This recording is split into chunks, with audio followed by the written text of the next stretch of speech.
Hello student, how are you? Today we will discuss about error in measurement. सबसे पहले देखो हमारे पास हम बात करते हैं मेजरमेंट होता क्या है। मेजरमेंट जस्ट हमारे पास क्या था कि हम किसी भी चीज को जब मेजर करते हैं तो किसी के साथ कंपैरिजन करते हैं। तो जनरली हमारे पास मेजरमेंट जस्ट क्या है, एक कंपैरिजन का प्रोसेस है। अब जब कंपैरिजन हम करेंगे तो वहां हम किसी के साथ आप कंपैरिजन कर रहे हो, जैसे 1 kg का आपने मास लिया है, उससे कंपेयर कर रहे हो किसी क्वांटिटी को। अगर वो उसके इक्वल होती है तो आप 1 kg बोल देते हो, उसके डबल हुई तो हमारे पास 2 kg। इसी तरह से लेंथ के लिए आप स्केल लेते हो, अनदर हमारे पास इंस्ट्रूमेंट यूज करते हैं मास मेजर करने के लिए, अलग अलग डिफरेंट जो है। तो यहाँ हम एक इंस्ट्रूमेंट जो है वो हमारे पास क्या है, या कोई जो क्वांटिटी है उससे उसको कंपैरिजन करते हैं। तो इस प्रोसेस में कहीं ना कहीं हमारे पास क्या है, कुछ न कुछ एरर आ जाती है। या तो इंस्ट्रूमेंट में हमारे पास कहीं कुछ गड़बड़ है, उसका पॉइंटर सही नहीं है, कुछ हमारे पास क्या है एरर आ जाती है। तो एरर बेसिकली क्या होती है कि जो उसकी ट्रू वैल्यू थी, जो हमारे पास क्या है ट्रू वैल्यू थी, उसमें से आपने जो मेजर की है वैल्यू वो कितनी डिफरेंट है। तो कैसे निकालेंगे एरर? ट्रू वैल्यू में से हम क्या करेंगे, मेजर वैल्यू को सब्ट्रैक्ट कर देंगे। तो it is the difference between true value and measured value, उसको आप एरर बोलते हो। जैसे देखो मेरे पास लेंथ हुई 20 सेंटीमीटर, एक्चुअल लेंथ है 20.5 और हमने उसको 20 मेजर कर लिया, तो वो 0.5 की क्या आ गई, एरर आ गई।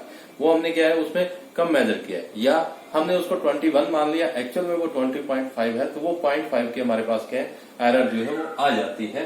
तो इस तरह से हमारे पास क्या एरर जस्ट क्या है, ट्रू वैल्यू और मेजर्ड वैल्यू के बीच का जो डिफरेंस है उसको हमारे पास हम क्या बोलते हैं, एरर बोलते हैं। टाइप्स देखो, पहला हमारे पास क्या है सिस्टमैटिक एरर होती है, दूसरी रैंडम एरर है, और तीसरी हमारे पास क्या है ग्रॉस एरर है। मेनली इन 3 पार्ट्स में हमारे पास क्या एरर्स को हम डिवाइड करते हैं। सिस्टमैटिक नाम से पता चल रहा है, एक सिस्टम से होगी, एक ही डायरेक्शन में हमारे पास होगी। रैंडम कभी आ गई कभी नहीं आई, वो है हमारे पास। ग्रॉस एरर ये जनरल कॉजेज होते हैं हमारे पास क्या है कि जो टेक्निक हम मेजरमेंट में ही कुछ गड़बड़ कर रहे हो, खुद ही हमारे पास क्या है कि हम जो है वो ध्यान ना दे रहे हो, तब हमारे पास कहीं की ये एरर आती है। 1 बाय 1 हम इन सभी को जो है वो डिस्कस करते हैं। पहला है सिस्टमैटिक एरर। ऐसे एरर है जो एक ही डायरेक्शन में हो, या तो पॉजिटिव पॉजिटिव पॉजिटिव आएंगे, या फिर नेगेटिव नेगेटिव नेगेटिव आएंगे। कहने का मतलब या तो आप क्या कर रहे हो, उससे ज्यादा मेजर कर रहे हो, या फिर हमारे पास क्या उससे जो वो कम मेजर कर रहे हो लगातार। ऐसा नहीं होगा एक बार ज्यादा एक बार कम आगे, एक बार ज्यादा एक बार कम आगे, ऐसा नहीं होगा। एक ही डायरेक्शन में आने वाली एरर जो है वो सिस्टमैटिक एरर है, और इसके कॉजेज जो है वो आपको क्लियर होंगे। आप इसके बारे में जो वो जानते हैं कि ये किस कारण प्रोड्यूस हो रही है, वो कारण हम ढूंढ पाते हैं। कॉजेज जो है वो हमारे पास के हम ढूंढ पाते हैं। तो क्या क्या हो सकते हैं, पहले हमारे पास है इंस्ट्रूमेंटल एरर। आपका जो इंस्ट्रूमेंट है वो सही नहीं है, उसका पॉइंटर 0 से स्टार्ट नहीं होता, 0 से आगे से स्टार्ट हो रहा है, या 0 से पहले से स्टार्ट हो रहा है, या वो प्रॉपर रीडिंग हमारे पास क्या नहीं दे रहा है। तो ये सिस्टमैटिक एरर का पहला कॉज क्या हो सकता है, इंस्ट्रूमेंटल एरर, कि इंस्ट्रूमेंट में ही हमारे पास क्या कोई न कोई गड़बड़ है जिसके कारण ये एरर आ रही है।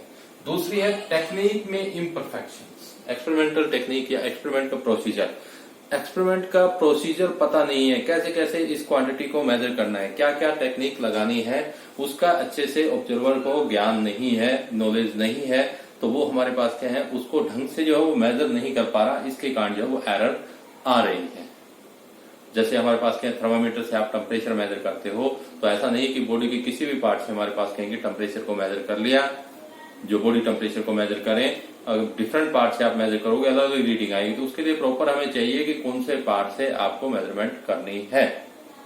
तो वो अगर ऑब्जर्वर को क्लियर है तभी हमारे पास क्या है जो टेम्परेचर बॉडी का एग्जैक्ट बता पाएंगे।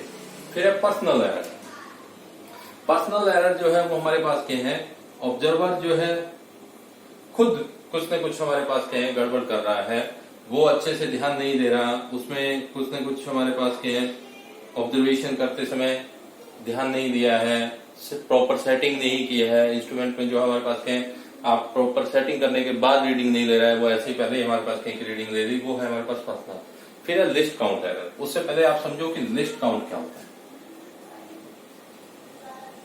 लिस्ट काउंट किसी भी इंस्ट्रूमेंट का क्या होता है, वो कम से कम कितना मेजर करता है, कम से कम कितना मेजर करता है। जैसे देखो हमारे पास मीटर स्केल में अगर हम बात करें तो 2 पॉइंटर के बीच में जो डिस्टेंस होती है वो 1 मिलीमीटर की। इसी तरह से अगर हमारे पास कहें हम जो इंस्ट्रूमेंट अभी आप पढ़ोगे आगे, हमारे पास कहीं तो उनके से रिलेटेड एक्सपेरिमेंट भी है। वर्नियर कैलिपर है, उसकी जो लिस्ट काउंट है 0.01 सेंटीमीटर है।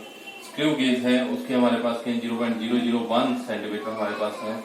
तो ये जो है वो लिस्ट काउंट कि कम से कम उस इंस्ट्रूमेंट से आप कितना माप सकते हो। तो लिस्ट काउंट एरर भी आ जाती है। देखो क्या हुआ, मेरे पास जैसे ये मीटर स्केल है, यहाँ हमारे पास कहीं ये पॉइंट लगा दिया, आपकी जो लेंथ आई है वो यहां तक आ गई। जैसे ये पॉइंट्स हम मान लेते हैं 0, 1, 2, 3, 4, 5, 6। अब या तो ये 5 लो या फिर हमारे पास के 6, ये दोनों के इन बिटवीन कहीं आ गई, तो इनके बीच में रीडिंग ही नहीं, क्योंकि कम से कम ये कितना है 1 मिलीमीटर मेजर करेगा। तो इन दोनों गैप के बीच में अगर हमारे पास आ जाता है तो वो उतनी जो है वो एरर आ जाएगी। ये किसके कारण है? लिस्ट काउंट के कारण।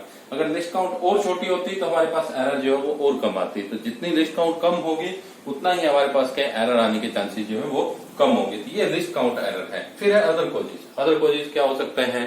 टेम्परेचर बढ़ गया है, एटमॉस्फेरिक टेम्परेचर कम ज्यादा हो गया, उसके कारण आ गई। लाइट जो है इलेक्ट्रिसिटी है आपके पीछे से, उसकी वोल्टेज जो है वो कम या ज्यादा हो गई है। और हमारे पास क्या वेरियस जो एटमॉस्फेरिक कंडीशंस हैं वो चेंजेज आ गए, कुछ और चेंजेज हमारे पास आ गया। वायर जो है वो हीट अप हो गई है, जिसके कारण उसका रेजिस्टेंस बढ़ गया है। ऐसे जो हमारे पास कहीं के कारण जो कॉजेज हैं उनके कारण अगर एरर आ रही है तो वो हमारे पास कहीं अदर कॉजेज में आ जाते हैं। तो ये सभी जो थे वो सिस्टमेटिक एरर थे। तो इन सभी की आपको क्या है पता है। तो कैसे रिमूव किया जा सकता है? आप क्या करो, टेक्निक अच्छी लगाओ। पहले हमारे पास क्या है टेक्निक पूरी समझो कि किस तरह से इसका उपयोग किया जाता है। वो ऑब्जर्वेशन जो है वो हमारे पास कहें कि क्लियर करो कि आप किस तरह से हमारे पास कहें कि इसको जो है वो ऑब्जर्व कर पाते हो। नेक्स्टली हमारे पास क्या है, जो आप इंस्ट्रूमेंट ले रहे हो वो प्रॉपर सेट हो, अच्छा हो, क्वालिटी उसकी हमारे पास क्या अच्छी हो। जीरो चेक करो, पॉइंटर आपका जीरो पे है या नहीं है। तो उन चीजों से हमारे पास क्या है आप इनको जो रिमूव कर सकते हो। तो ये थी हमारे पास पहले एरर जो है वो हमारे पास क्या है सिस्टमेटिक एरर। इसके ये डिफरेंट हमारे पास क्या है कॉजेज हो सकते हैं। मिनिमाइज करने का मैंने मेथड बता दिया। इंस्ट्रूमेंट को अच्छा कर लो, टेक्निक हमारे पास क्या अच्छी लगा लो। अदर जो कॉजेज हैं लिस्ट काउंट एरर कम से कम अकॉर्डिंग टू लो लेंथ कितनी मेजर करनी है उसके अकॉर्डिंग, जिसमें कम से कम हमारे पास के लिस्ट काउंट जितना छोटा होता जाएगा एरर आने के चांसेस आपके उतने ही कम होते जाएंगे। तो इन सभी जो हमारे पास के मेथड से आप क्या कर सकते हो, इस सिस्टमेटिक एरर को जो वो कम किया जा सकता है। उसके बाद आता है रैंडम एरर। नेक्स्टली हमारे पास हम किसके बारे में बात करें? Random error. रैंडम एरर क्या है कि इसका कोज नहीं पता आपको, कारण जो है वो हमारे पास कहीं कोजेज जो है वो हम नहीं निकाल पाते हैं। किस कारण आ रहा है ये नहीं पता चलेगा। कई बार तो हमारे पास कहीं वही ऑब्जर्वर है, वही ऑपरेटर्स उसने यूज किया है, वही टेक्निक वो लगा रहा है। कई बार रीडिंग जो है वो जैसे 2.5 आ गई, अगली बार वो मेजर करता है 2.53 आ जाती है, फिर वो मेजर करता है 2.48 आ गई। मतलब ये एक पर्टिकुलर डायरेक्शन में नहीं होगी और रैंडमली आएगी, कभी आ गई है कभी हमारे पास क्या नहीं आई है। तो इसमें आपको क्या है जो कोजेज है वो नहीं पता चलते कि किस कारण हमारे पास क्या है कि ये एरर जो वो आ रही है। उसको रैंडम एरर बोलते हैं, जो रैंडमली एग्जिस्ट करती हैं। वन टाइम हुई नहीं हुई, वन टाइम है नहीं है, फिर आ गई फिर नहीं है। तो इसमें हमारे पास क्या है आपके पास जो ऑब्जर्वर है उसको नहीं पता चलेगा कि what is the cause behind this error. Instruments वही ले रखा है, ऑब्जर्वर वही सेम है, टेक्निक वही लगा रहा है, फिर भी रीडिंग जो है वो हमारे पास क्या है हर बार जो है वो डिफरेंट आ सकती है। तो वो जो हमारे पास क्या है किस टाइप की एरर हो जाएगी? Random error. तो इसको मिनिमाइज करने के लिए आप क्या करो, डिफरेंट रीडिंग लो। पहले रीडिंग ले ली, दूसरी रीडिंग ले ली, थर्ड ले ली, ऐसे वेरियस रीडिंग लो और उन सभी का अरिथमेटिक मीन निकालो। आप उनका क्या करो मीन निकाल लो। तो जो मीन वैल्यू आएगी वो हमारे पास क्या ट्रू के क्लोज होती है। तो रैंडम एरर को दूर करने का, कम करने का हमारे पास क्या है। वैसे एरर देखो किसी भी इंस्ट्रूमेंट में कितना ही आप परफेक्ट लो कुछ ना कुछ एरर जरूर देगा। ऑब्जर्वेशन जो है वो विदाउट एरर नहीं हो सकती, कुछ ना कुछ एरर हर एक में आएगी। हाँ उसको मिनिमाइज जो है वो किया जा सकता है। तो इसमें रैंडम एरर को मिनिमाइज करने का मेथड यही है, आप जो है एक्सपेरिमेंट को बार बार रिपीट करो, डिफरेंट हमारे पास क्या है ऑब्जर्वेशन लो और उन सभी का मीन निकाल लो। वो मीन वैल्यू जो है वो हमारे पास क्या है एग्जैक्ट वैल्यू के काफी क्लोज होगी। फिर है ग्रॉस एरर। ग्रॉस एरर सीधा सा ऑब्जर्वर की केयरलेसनेस पे डिपेंड करता है। ऑब्जर्वर जो है वो हमारे पास क्या है केयरिंग नहीं है, उसका जो है वो ऑब्जर्वेशन ढंग से नहीं ले रहा, उसने ऑब्जर्वेशन लिया है, उसका ध्यान जो है वो हमारे पास नहीं है, अप्रेंटिस को उसने सेट ही नहीं किया, उससे पहले जो है वो रीडिंग दे दी, रीडिंग नोट करते समय हमारे पास कहें कि उसने कुछ गड़बड़ कर दी, 2.56 था, हमारे पास कहें कि उसने 2.54 दे दिया, चलो रीडिंग उसने नोट कर ली, लेकिन जब हमारे पास कहें उसको कैलकुलेशंस करता है, आगे उस रीडिंग को फॉर्मूले में पुट करता है, वहां पुट करते समय हमारे पास कहें कि उसने कुछ गड़बड़ कर दी, तो वो जो एरर आती है दैट इज ग्रॉस एरर। तो ये सीधा सा हमारे पास कहें ऑब्जर्वर जो है उसकी केयरलेसनेस पे डिपेंड करता है कि वो केयरिंग नहीं है, ध्यान नहीं दे रहा, अच्छे से वो रीडिंग नहीं ले रहा है। तो ये सारा कुछ इसको तो दूर करने का सीधा सा है, ऑब्जर्वर जो है टेंटेटिव हो जाए, ध्यान दे, वो अच्छे से हमारे पास रीडिंग ले, तो इस एरर को हमारे पास क्या है कि रिमूव किया जाता है। तो ये 3 टाइप्स के हमारे पास क्योंकि जनरली जो है वो एरर हुई है, जो हमारे पास क्या है हम डिवाइड कर सकते हैं। इसके कोजेज आपको पता है, इसके नहीं पता है, ये ऑब्जर्वर की केयरलेसनेस पे हो रहा है, इसको हमारे पास क्या आप रिमूव करने के मैंने मेथड बता दिए। रैंडम एरर को वैसे रिमूव नहीं कर सकते, बस आप एक्सपेरिमेंट को बार बार जो रिपीट करो उसके हमारे पास क्या मीन वैल्यू निकाल लो। ग्रॉस एरर में ऑब्जर्वर पर है, ऑब्जर्वर का अगर हमारे पास क्या केयरिंग हो गया तो अपने आप हमारे पास क्या कि ये एरर जो वो कम हो जाएगी। उसके बाद फिर कुछ हमारे पास क्या है अलग जो है डिफरेंट हमारे पास क्या है कि एरर है। एब्सोल्यूट एरर जो है, मीन एब्सोल्यूट एरर है, रिलेटिव एरर है, और फिर हमारे पास क्या है परसेंटेज एरर जो है वो हमारे पास वो, और हम जनरली जो है वो हमारे पास क्या है इसके बाद जो है वो डिस्कस करते हैं कि किस तरह से वो एरर जो है वो आते हैं। इसके बाद जो है वो हमारे पास हम बात करते हैं एब्सोल्यूट एरर, रिलेटिव एरर और परसेंटेज एरर। वो डिफरेंट टाइप्स में हमने डिवाइड किया था, ये अलग से है हमारे पास एब्सोल्यूट, रिलेटिव और परसेंटेज एरर। एब्सोल्यूट एरर देखो हमारे पास एग्जाम में क्या होती है कि ट्रू वैल्यू में से आप क्या करो इंडिविजुअल मेजर्ड वैल्यू जो है, जैसे मैंने पहली रीडिंग ली तो ट्रू वैल्यू में से पहली रीडिंग को सब्ट्रैक्ट कर दिया, वो फर्स्ट रीडिंग में एब्सोल्यूट एरर आ गई। सेकंड रीडिंग ली, उसमें ट्रू वैल्यू में से मैंने सेकंड रीडिंग को सब्ट्रैक्ट कर दिया, वो सेकंड की हमारे पास क्या है एब्सोल्यूट एरर आ गई। तो ट्रू वैल्यू जो है वो कैसे निकालेंगे, देखो मैंने क्या किया अलग अलग जो है वो मेजरमेंट की, A1 A2 AN जो है वो हमारे पास क्या है n मेजरमेंट ली है, तो मैं इनका मीन निकाल देता हूँ क्योंकि मीन वैल्यू जो है वो ट्रू के क्लोज होगी, तो इसको आप क्या है ट्रू वैल्यू मान सकते हो। तो मीन निकाल लिया A1 A2 AN upon n, ये हमारा मीन के क्लोज हो गए। अब मैं क्या करता हूँ A1 में एब्सोल्यूट एरर निकालनी है डेल्टा A1, तो मीन वैल्यू में से क्या करो A1 को सब्ट्रैक्ट कर दो।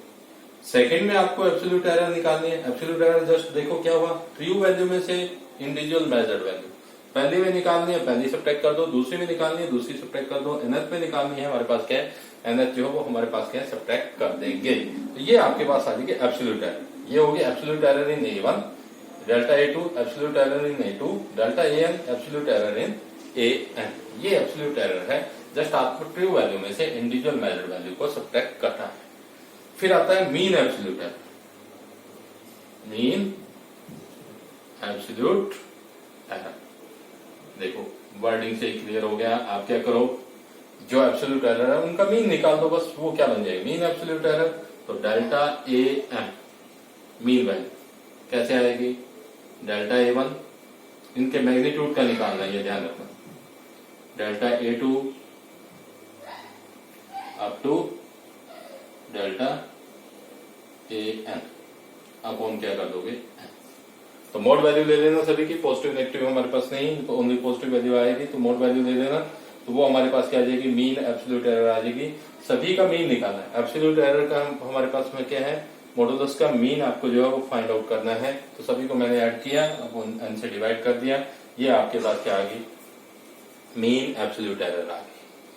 क्लियर हुआ absolute error, mean absolute error. फिर आ जाता है अपने पास रिलेटिव एरर। नेक्स्ट क्या है रिलेटिव एरर। रिलेटिव एरर देखो सिंपल सा है हमारे पास, आपको क्या करना है डेल्टा AM को AM से डिवाइड कर देना है। रिलेटिव या इसको फ्रैक्शनल एरर बोलते हैं, ये क्या होगी मीन एब्सोल्यूट एरर को एग्जैक्ट वैल्यू जो है उससे हमारे पास है ट्रू वैल्यू से डिवाइड कर दो। मीन एब्सोल्यूट एरर को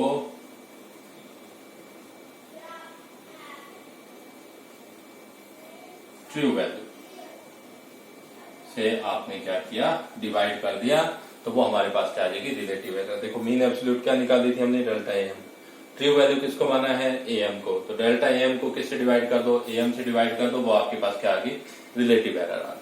और इसी में अगर मैं क्या कर दूं, 100 से मल्टीप्लाई कर देता हूं, इसी को हमारे पास क्या है, किससे मल्टीप्लाई करते हैं, 100 से अगर हमारे पास मल्टीप्लाई कर दे, मतलब इसकी परसेंटेज निकाल दें। रिलेटिव एरर में हमारे पास क्या है, परसेंटेज अगर हम फाइंड आउट कर दें तो ये हमारे पास क्या बन गई, परसेंटेज एरर। तो परसेंटेज एरर जस्ट क्या आएगी, delta M upon M into 100। तो ये हमारे पास क्या है, डिफरेंट टाइप्स की जो है वो एरर कंप्लीट हो गई। नेक्स्ट जो है वो हमारे पास क्या है, हम डिस्कस करेंगे कि अगर दो अलग अलग मेजर्ड वैल्यू है, उनका में आपने अलग अलग मेजर की है तो एरर आएगी पक्का।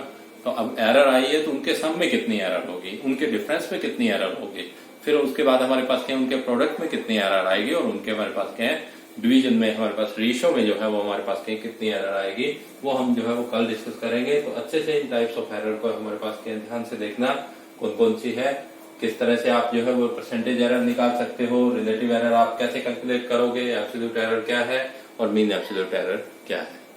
ठीक है, आज के लिए बस इतना ही। Thank you.